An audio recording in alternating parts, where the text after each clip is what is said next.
These are characters who were originally supposed to be villains.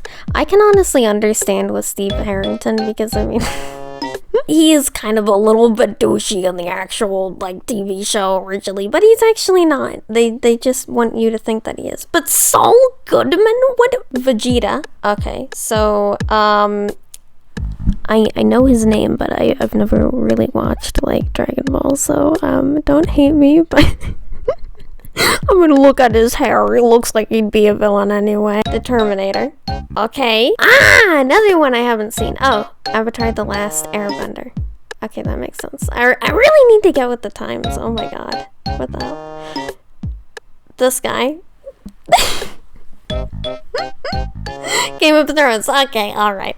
That makes sense. Steve Harrington. There you go. There's our boy. It may be hard to believe that a character as beloved and cool as Steve Harrington from Stranger Things was ever intended to be a true villain. But that's exactly what happened before the show ever made it to air. Netflix's flagship series, I know what it is, but in the show's first season, Steve wasn't exactly the nicest guy in the world. He was pretty antagonistic to the main characters and possessive of Nancy. Apparently, this was even worse in the original script. According to an interview with Joe Keery for GQ, his character went even further in being a bad guy before the story developed. Further, he said, "When I got the script, Steve was definitely a little harsher. He was having this party, I think it was on a beach, because it was originally took place in Montauk, Long Island. And he was a total star. He forced himself on Nancy way harsher." Keery went to describe on how his input helped change the direction of Steve's by saying, "In my mind, I think he has qualities that made him a jerk and aloof.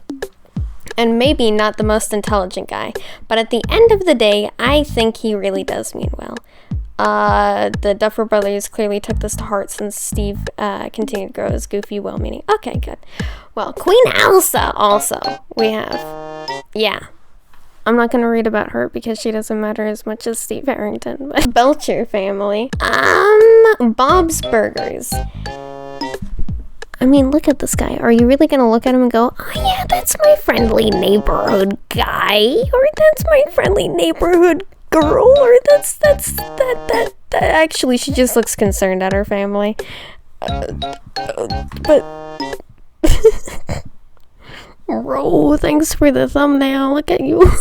Bro, wait. Woody, the beloved main character of Pixar's Toy Story franchise, was very nearly a murderous monster. The Disney executive demanded that the team at Pixar make a edgier movie with an adult, sarcastic, and barbed sense of humor. Okay. Vicious side of Woody, shoving Buzz out of a window to the horror of his toy companions. What? Why is there context? Bro, Woody gone loco maniac. What? The film was temporarily shut down, but when it was released a few years later with much nicer characters, it became a hit. But did they keep the scene of him throwing Buzz out a window? So apparently he was gonna be killed off at the end of the first season.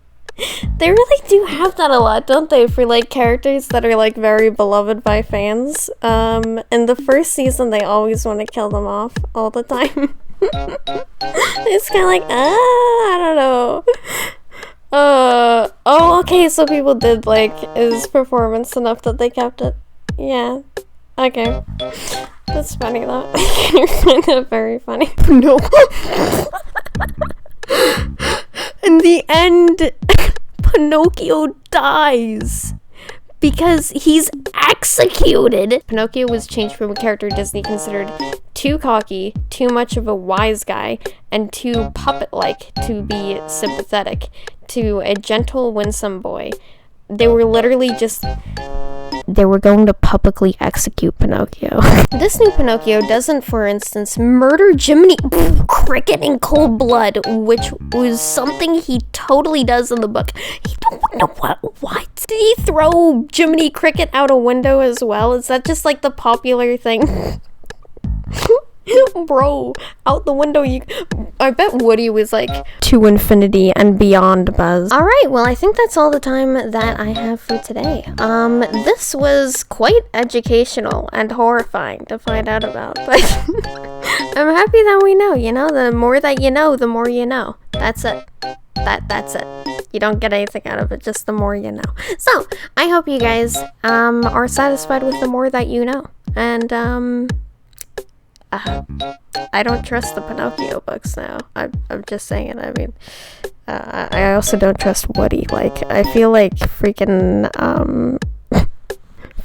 Matt Pat would get a kick out of finding out that Woody is a freaking murderer to infinity and beyond, Buzz. But yeah, I'm gonna go ahead and leave this video here. So, take care of yourselves, have a decent day, and stay determined all the way.